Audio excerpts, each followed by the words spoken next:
I wonder whether we could actually start with another composer, because today is the 150th birthday of Gustav Holst, of course, who was, as those who tuned into Radio 3 Evensong on Wednesday heard, you had the Dean of Gloucester say that Holst, who they were commemorating in the service, was a close friend of Herbert Howells, and I've been reflecting on that ever since. Can we hear that musical friendship? For me, Holst's sense of the visionary is really where he coincides with Howells, in a very different sort of way.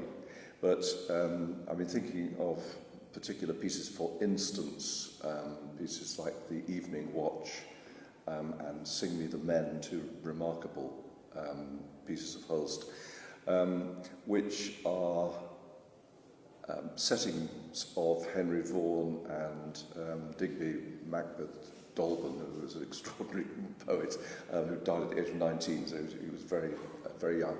But they share this sort of sense of the otherworldly, of the visionary. In a way, the Vaughan Williams thing with Walt Whitman and other composers, of course, including Holst, which I think there is that sense of being searching for something which is beyond, and then that coming into the musical language, which I think Holst was extraordinary at, especially in those pieces. Howells very different, but also visionary in that way that I think his was much more based on a feeling of sensuality, where Holst was much more to do with a mindset. And I think that, nevertheless, both of them had the ability to take the listener out of themselves and to feel that sense of other. That's a marvellous way of putting it. Do you agree, Robert? What aspects of Holst really appeal to you? Yes, clearly that visionary side of Holst does connect very much with Howells, and I always think with Howells that his music is not so much reverential but inspirational and, as Paul has said, spiritual. It inspires the listener. It invites us to that other place, that sense of otherness, and that surely is the secret of the magic of Howells, and indeed of Holst as well. But this transporting us to another world in this visionary fashion. Yeah.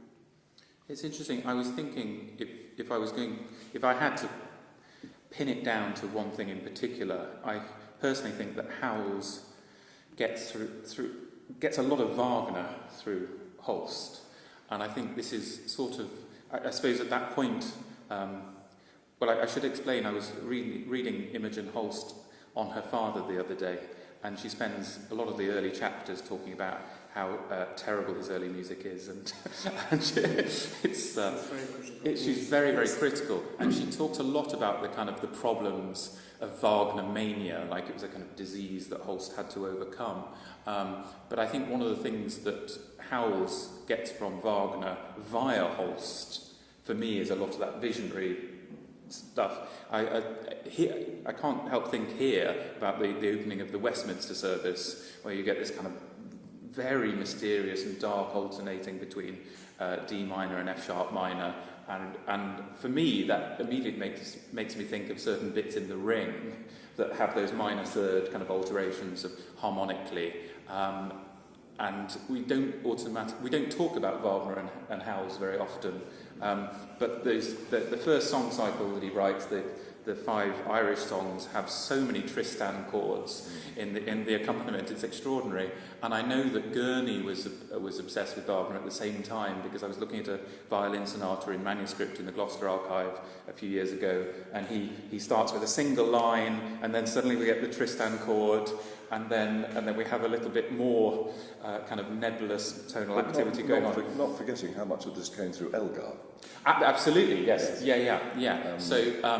But I think... In fact, I would say possibly more the influence of Elgar than Wagner, because it all came channeled through Elgar, from my way of thinking. Absolutely, yes. But I suppose Elgar and Holst both gave Howells a kind of a vision of what British Wagnerism could sound like.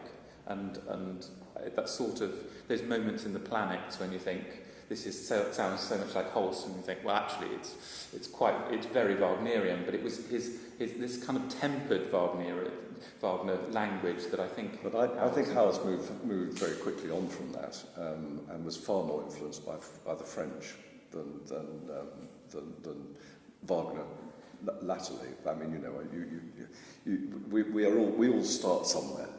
And as I say, I think coming out of Elgar probably in the first place, and then moving very quickly onto this incredibly sensuous sound.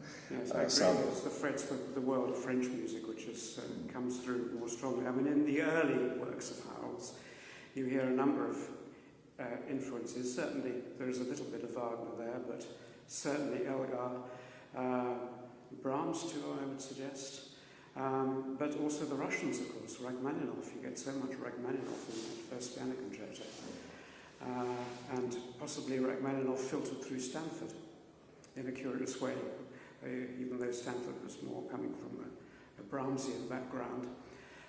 It all enters into this great sort of melting pot, really. And it's not until, I don't know, 1916, 17, that his own style really begins to cohere in a way that the influences fall away to some extent.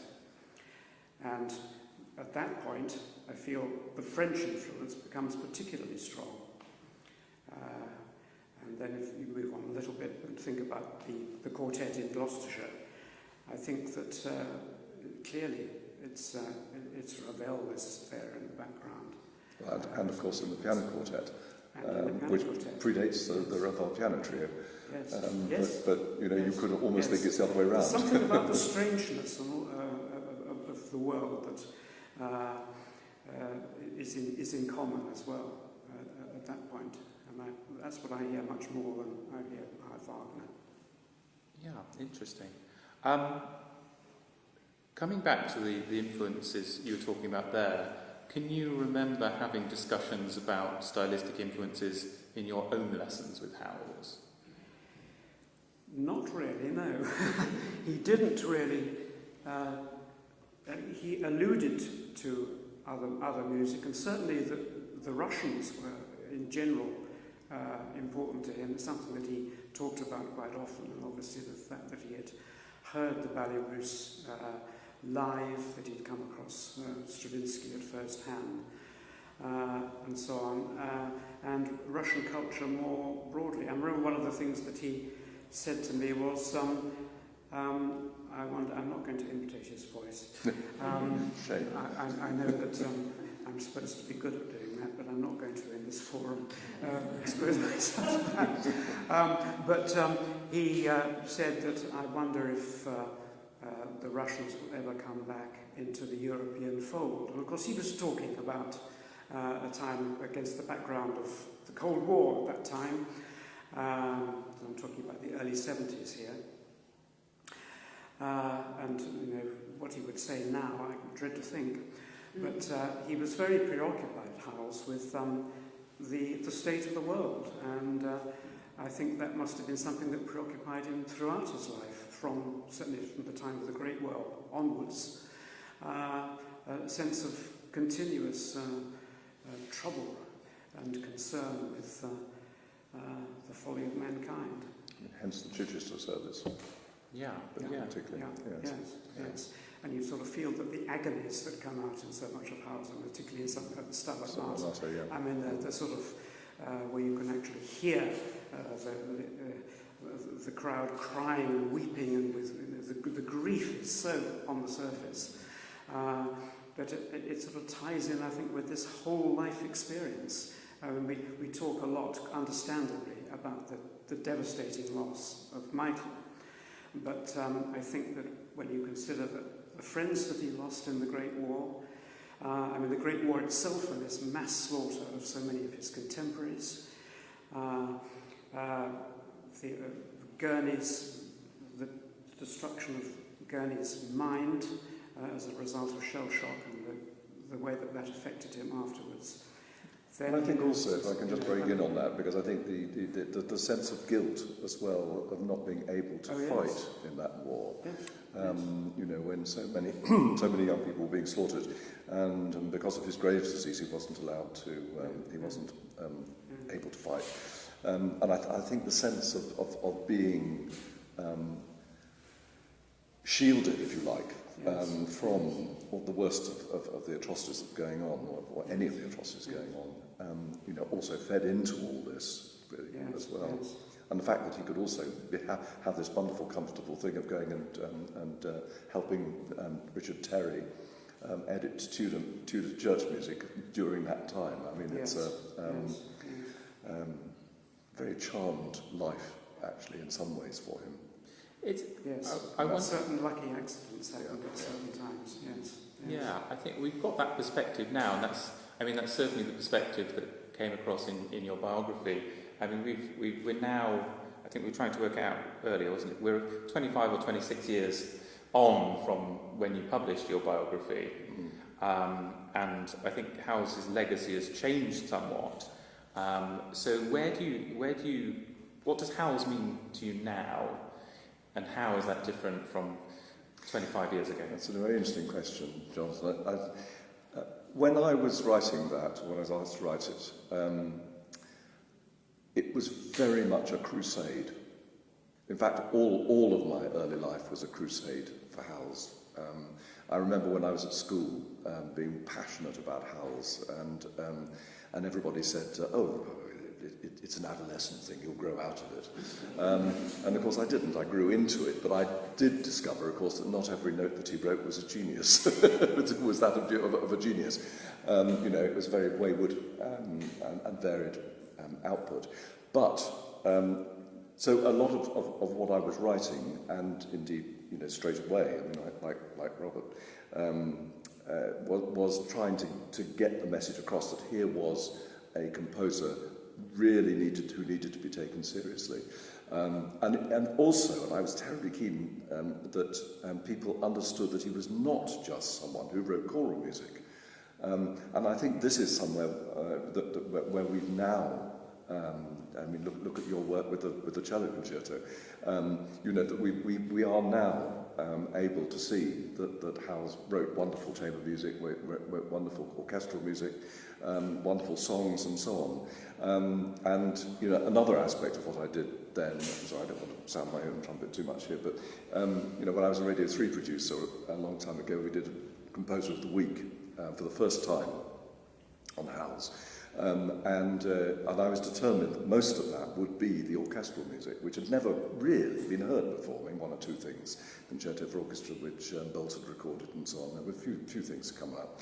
But, and I was very, very lucky that John Drummond, who was controller of Radio 3 at that time and who absolutely detested English music, actually did nevertheless allow me to use the full resources of the BBC, the symphony orchestra, the BBC singers, the library to make scores and so on. It was an incredible moment of generosity, actually, when I look back on it.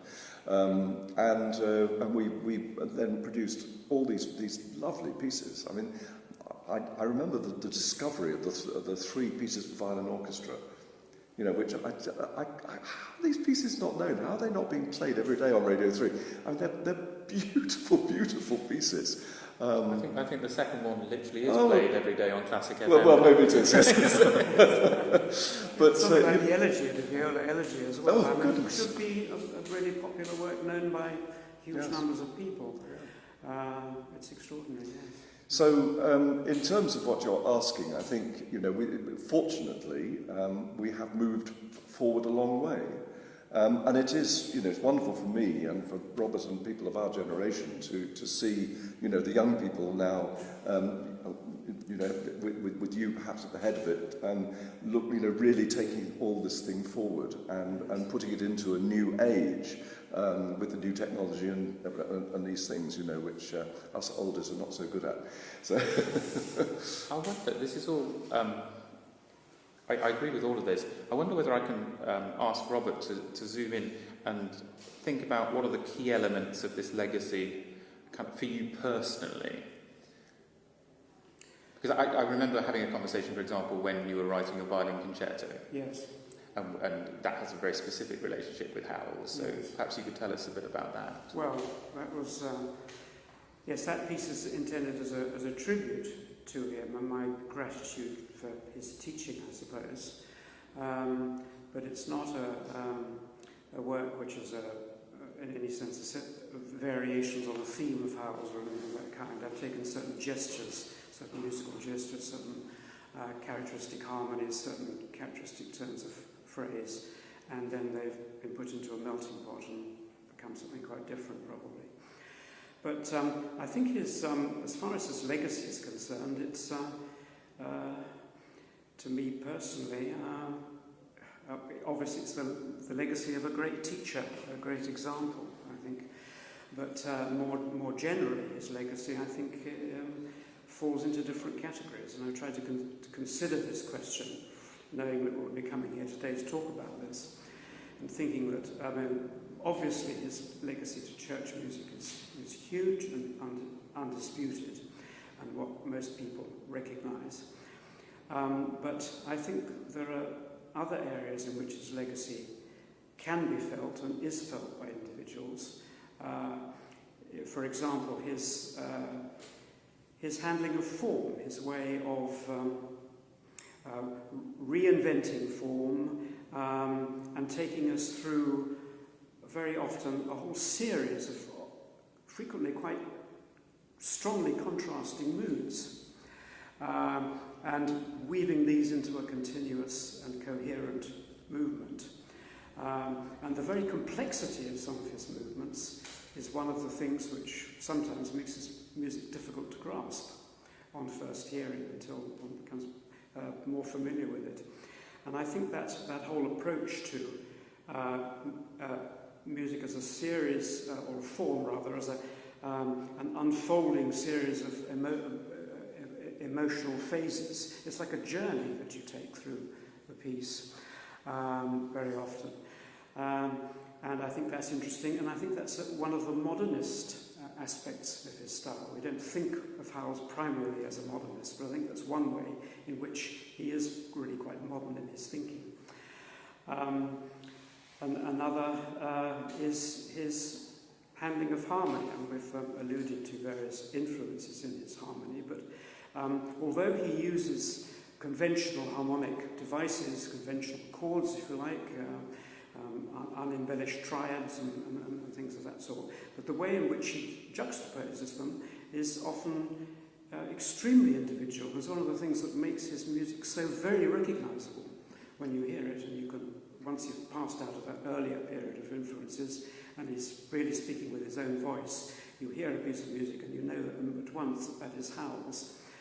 And I think some of the things that he does harmonically are quite extraordinary. They don't seem revolutionary because the actual raw materials are recognisable, perhaps. There are dominant chords of various kinds, augmented triads and so on. But the way in which it's a bit like Britain in that sense. Of course, his music sounds nothing like Britain's, but in the same way that Britain uses conventional devices, but in a wholly new way, I think that's really interesting, and I think people will come to recognise that more and more, especially as they get to know more and more of his music, and not just the church music, wonderful though much of that is. So it's interesting that the consistency of style is sometimes something that is picked up on critically.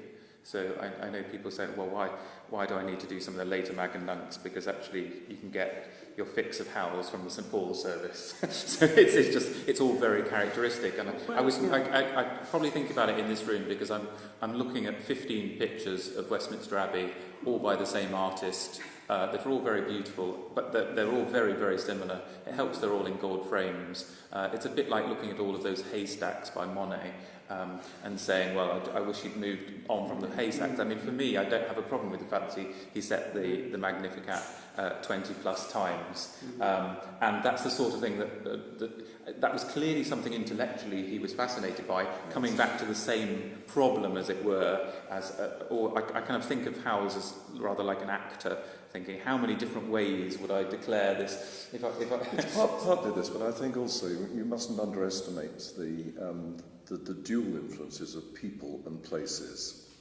in his way of thinking, so that it was possible for him to look at this building and think, actually, that's what I want to say in that particular context. Or, as we'll hear later, the Dallas category, which is so incredibly different.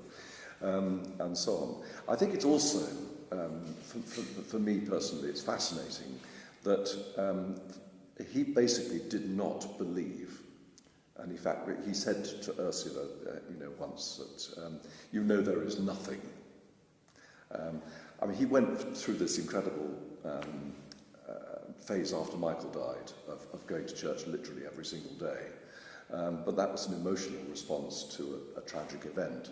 And trying to hold on to something which might or might not give him a further tenuous connection. But after that, he felt there was nothing. And I still find it extraordinary that he can move people so deeply in a religious context through his connection with words. And I think that is the ultimate thing, yes, that he was deeply connected to text. And he could look at the Magnificat text and see it in so many different ways. And I think that's one of the points of genius with Howells, actually. I really do. But also, the way that he can create atmosphere out of almost nothing. I think the Sine Nomine movement from the 6 pieces for organ, for me, is almost one of the truly great Howells little miniatures. But it summons such an extraordinary sense of place, and yet of something totally numinous, and yet connected also to a very, very long distant past. It's an extraordinary piece of music, and it barely raises its voice. Whereas we're used to Howells doing these amazing arches, these huge ecstatic climaxes, and then coming down, to nothing. But in Sine Nomine, I suppose this is that's where I feel the mysticism comes from Wagner. Perhaps I should explain that a bit more, because it's that sense that but Wagner's big historic project was to bring back, Tom and I have been discussing this week, was to bring back this sense of enchantment and redemption and all of these great human things that Wagner was getting through all of his Schopenhauer and his Nietzsche, and actually Howells is doing something rather similar. It's about, I think in all of these texts, the big questions of life and how we make life meaningful. Are we redeemed as human beings? And Wagner was specifically doing that in a secular context. So in a way, I think I kind of see Howells as this really quite unusual Anglican offshoot of that kind of Wagnerian philosophy. I mean, yes, it sounds nothing like Wagner, but there are certain moments where you think, golly, the summoning of this mysticism, that's why it resonates with Moments of the Planets for me. Or it's that ability. A lot of this is harmonic. Sometimes it's tonal. Sometimes it's about sonorities. So that's generally we think of it as a much more French thing.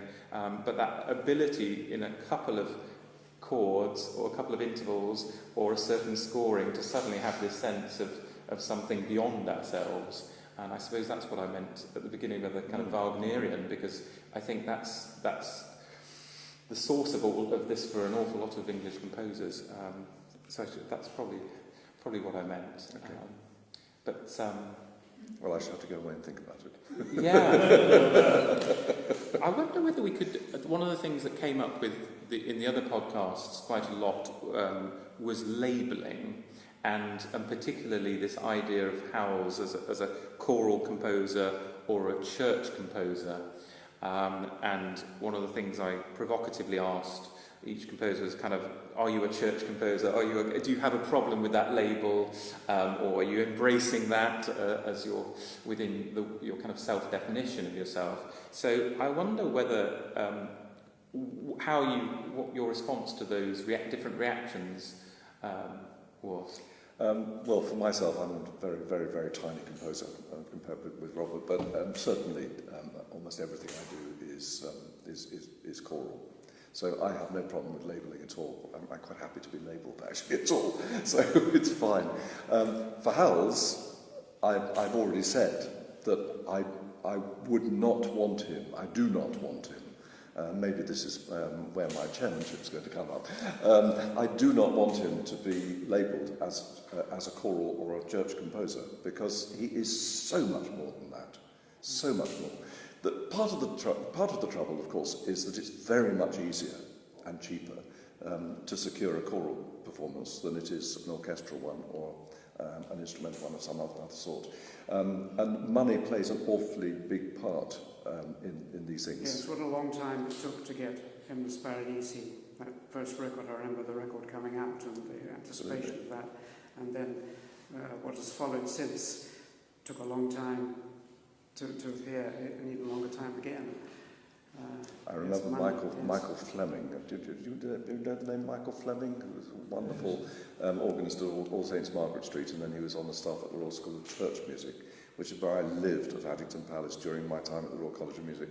And the day that Wilcox recording of Hymnus Paradisi came out, he said, you're going to college today, you will go straight to HMV, you'll buy a copy for me and bring it back. It was that urgent. Yes. And it was such a moment. It was. Yes, it was a huge moment. Yes. Huge moment.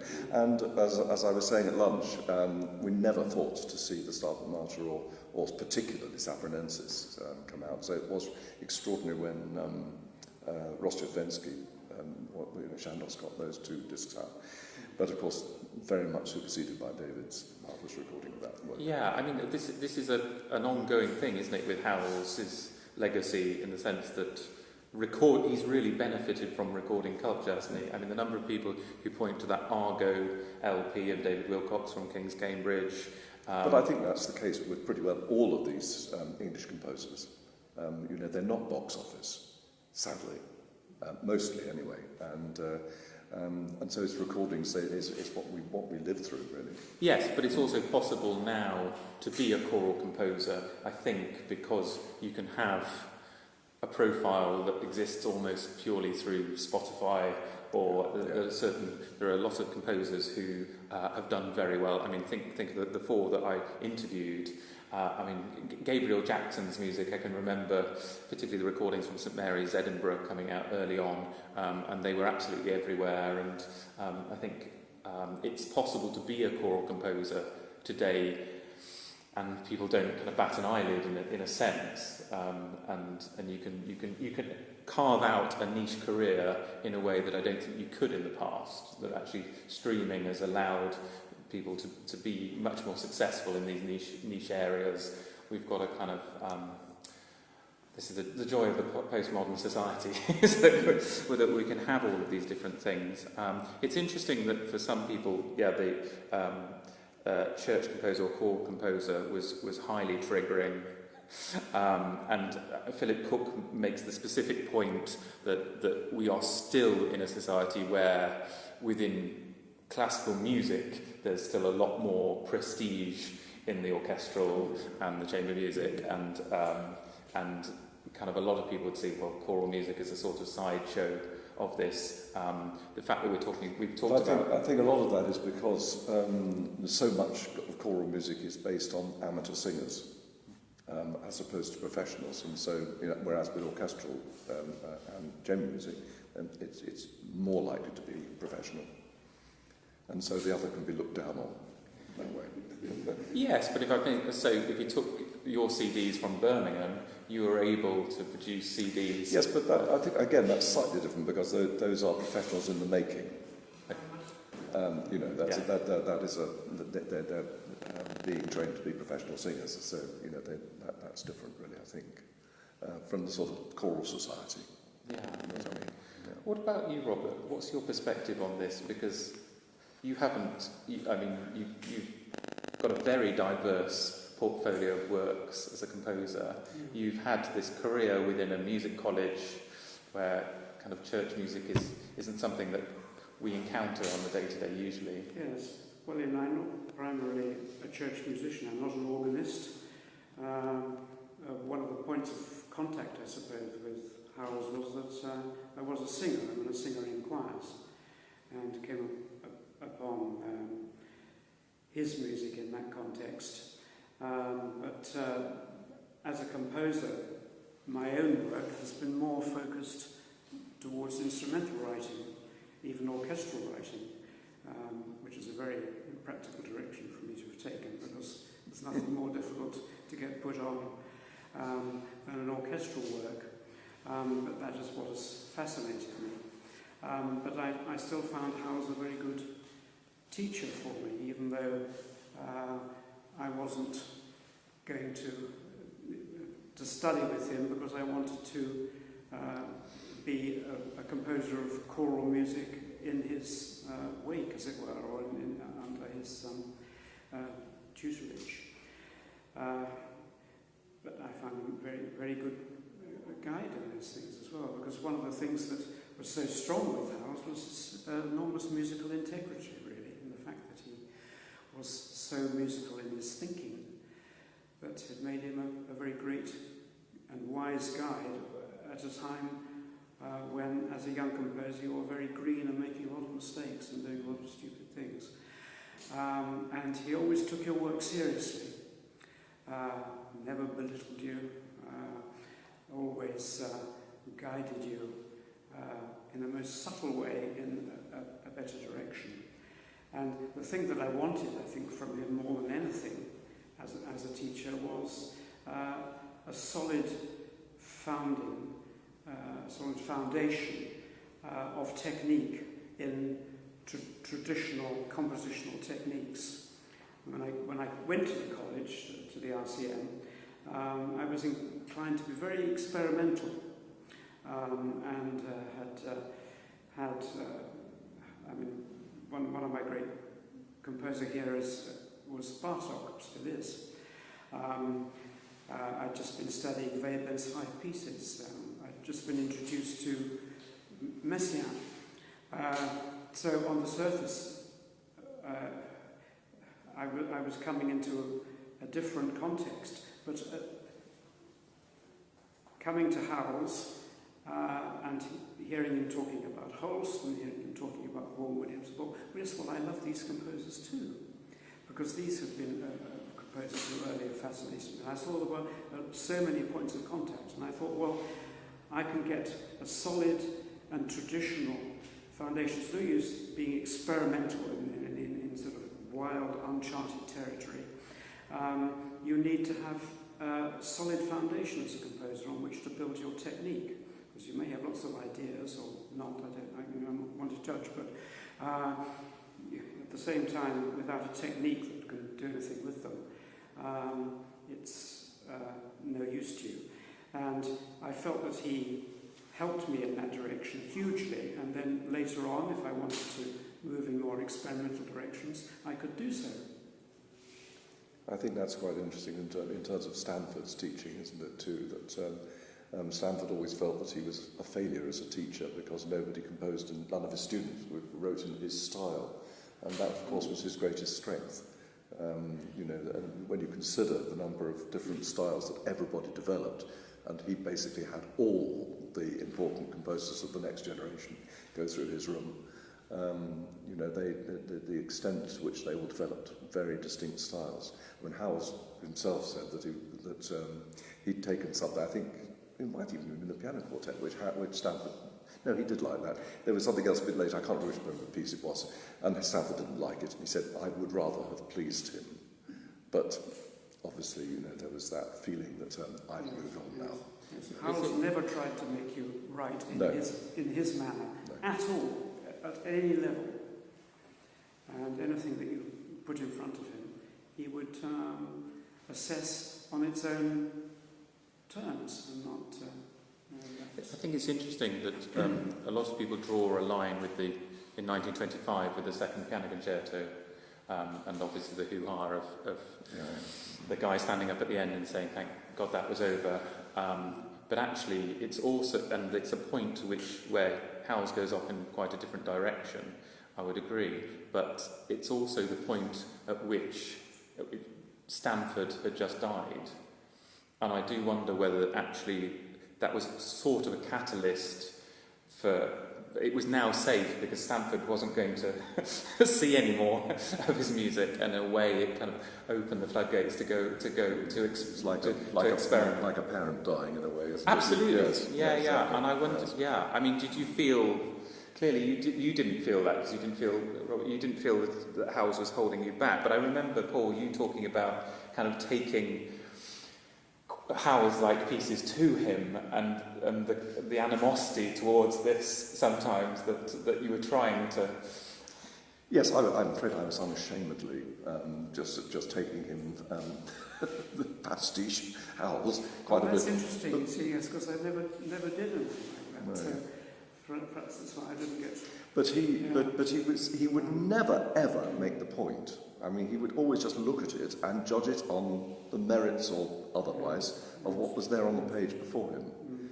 But I also remember, I mean, just as an amusing anecdote, my very first lesson with him, which was after lunch, sort of 2 o'clock or something on a Thursday, shall we say, afternoon, and he turned up and we sat down at the desk together, and I put my manuscript, and he had his pencil, and he came, and the pencil dribbled over the page gradually, and then he sort of went, and I thought, just my luck for him to die on me in my first lesson.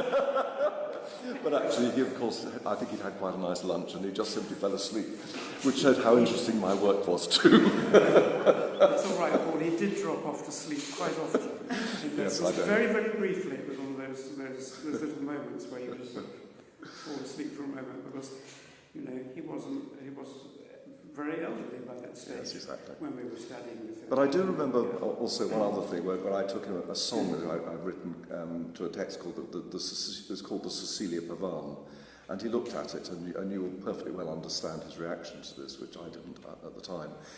He said, "And is it a Pavan?" Because he was so into his stylized dances, he knew everything, but I never even thought about it. I just thought, this is a nice text, I'll write something, Julie Howells in or something, to it. But those sort of things, it might have been a very small comment, but goodness, it makes you think in a different way. And that was absolutely typical of him, really. It was just very objective. It's interesting that sort of stylistic thing was seen as outdated in Howells at that point, 60s, 70s, 80s. But then you look across and you see somebody like, I was thinking pieces like the Taverner Fantasia of Maxwell Davis, and his directions towards that earlier music, and the ways in which that was seen as kind of revolutionary. But if Howells was having that sort of intellectual activities going on, his music, that was seen as old-fashioned. It was very definitely a problem of music criticism rather than compositional style, isn't it? Andrew is looking... I'm being very careful about timing. One of the quotations that comes up an awful lot in programme notes about Howells, it's probably the most quoted sentence, is on the back of your book. And it's the point about, I have composed out of a sheer love of trying to make nice sounds. And I wonder, it would be interesting to ask two composers, as I have with the other composers, whether this resonates with you and what you think it actually means.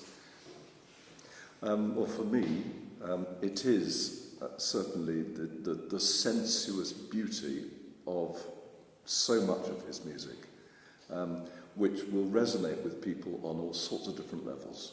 And yes, I absolutely agree. I think the sheer beauty of so much of what he wrote is at the heart of it all. And, you know, dare we say it, he was a very, very, very sensual man.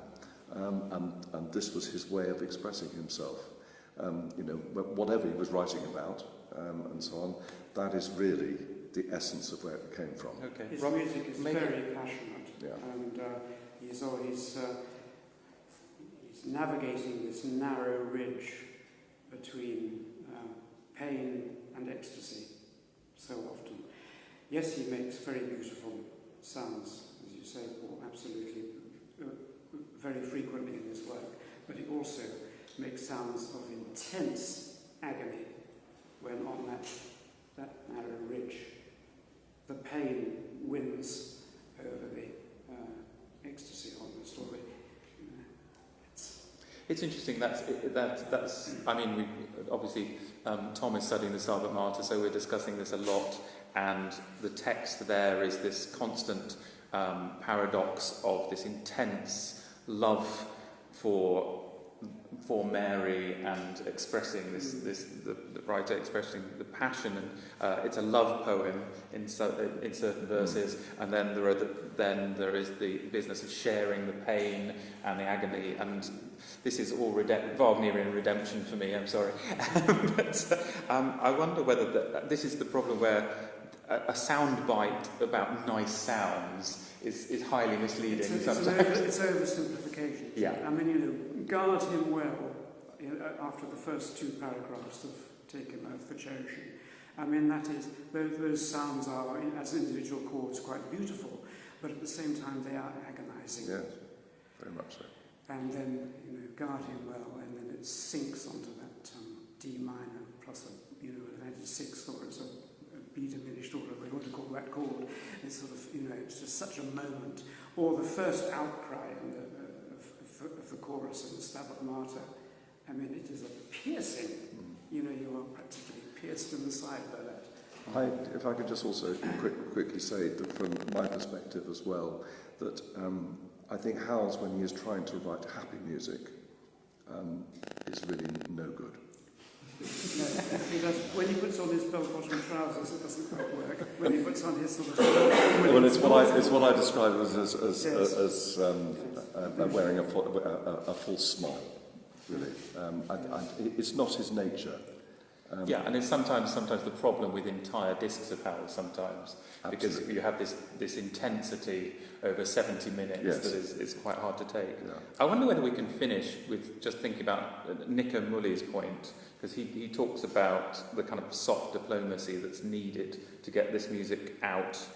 So that he talked about the maximum number of people experience this music. Obviously, we're in a very particular place today, and Howells is almost trapped here, literally in the North Choir aisle. He was here very much against his wishes at the end of his life, and was kind of claimed for the state. So I wonder what you think that soft diplomacy will look like in the next 25 years. How do we get this music to the maximum number of people? Robert, you go first. I think through recording. I mean, that's what has already been happening. I mean, we were talking earlier about the quartet in Gloucestershire. I was just listening to it again this week and thinking this quartet could be just as popular as the Ravel quartet, for example. And it's just the fact that people it's not so widely known. It's even got, and we were talking about Howells, whether he can exist in a sort of more cheerful framework or not. But I mean, it's got a very lively, beautiful scherzo movement in it as well, which matches up with something that you might expect in the Ravel That's the example that I'm giving. So we just go on doing that, and again, as Paul has said, making people more and more aware of what he's done. And all those hundreds of songs that he wrote, you know, that are wonderful songs. Wonderful. I mean, he himself said it takes several generations for a composer to find their place. And I suppose today we've been discussing Madeleine's new recording of the earlier in Gloucestershire, so even that piece we will have to reassess and think about. And as time goes on, the sort of sense of something. I mean, when Alan Blythe wrote in the Times after one of the first modern performances of him was in the festival hall at the same time as the recording was made, the first record, the Wilcox record, and said. Very disparaging notice it was, saying when we hear this work we see how far British music has travelled in the last 35 years. And you think, what are you talking about? You know, Yes. What nonsense. And Yes. we don't think in this way now. And as time goes past and you look back, then the extent to which a composer is of his or her time or not ceases to matter. When you think of how Brahms was a bit despised as being, you know, not as up to date as Wagner. Again. But, you know, but nobody worries about that now or thinks, oh dear, poor old Johann Sebastian Bach was terribly old-fashioned. Excellent. Well, I think that's a wonderfully positive note to finish on. Thank you so much, Robert, and thank you so much, Paul. Thank you.